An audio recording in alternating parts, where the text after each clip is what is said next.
ഒരു വിറക് വെട്ടുകാരൻ. അയാൾക്കൊരേ ഒരു മകൾ സുമതി, 19 വയസ്സ്. ഇവൾ സ്ഥലത്തെ ഒരു തയ്യൽക്കാരനുമായി പ്രണയത്തിലാണ്. ഈ തയ്യൽക്കാരൻ ബഹുമിടുക്കനും സുന്ദരനുമാണ്. അനീതി കണ്ടാൽ എതിർക്കും, ജനങ്ങളുടെ ഏത് കാര്യത്തിനും മുന്നിൽ കാണും. അങ്ങനെ നാട്ടുകാരുടെ കണ്ണിൽ ഉണ്ണിയാണ്. എല്ലാറ്റിലും ഉപരി ഈ തയ്യൽക്കാരൻ ഒരു നോവലിസ്റ്റുമാണ്.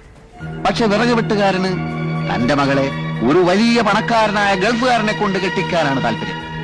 ഇക്കാര്യം സുമതി തയ്യൽക്കാരനെ അറിയിക്കുന്നു. തയ്യൽക്കാരൻ ഗൾഫിൽ പോകാൻ ശ്രമിക്കുന്നു. പക്ഷെ വിസ അത് കിട്ടുന്നില്ല. അത്ഭുതമെന്ന് പറയട്ടെ, ഏറ്റവും നല്ല നോവലിനുള്ള സർക്കാർ അവാർഡ് അതിന് കിട്ടുകയാണ്. ഈ 1 ലക്ഷം കൊണ്ട് തയ്യൽക്കാരൻ ഒരു ഗംഭീര ബംഗ്ലാവ് പണിയുകയാണ്.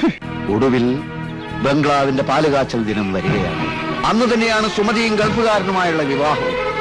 അവിടെ കല്യാണ വാദ്യഘോഷങ്ങൾ, ഇവിടെ പാലുകാച്ചൽ, പാലുകാച്ചൽ കല്യാണം, കല്യാണം പാലുകാച്ചൽ. അവിടെ സുമതിയുടെ കഴുത്തിൽ താലി വീഴുന്ന സമയത്ത് ഇവിടെ കാച്ചിയ പാലിൽ വിഷം കലക്കി കുടിച്ച് തയ്യൽക്കാരൻ പിടയുകയാണ്. പക്ഷെ താലി കെട്ടുന്നില്ല. സുമതി ഓടി. തയ്യൽക്കാരൻ മരിച്ചില്ല, ആശുപത്രിയിലായി. ഒടുവിൽ ആശുപത്രിയിൽ വെച്ച് അവർ ഒന്നിക്കുകയാണ്. കഴിഞ്ഞിട്ടില്ല. കുറെ കഴിയുമ്പോ എല്ലാരെയും പോലെ അവരും മരിക്കും, എന്നിട്ട് കുഴിച്ചിടും. എന്താ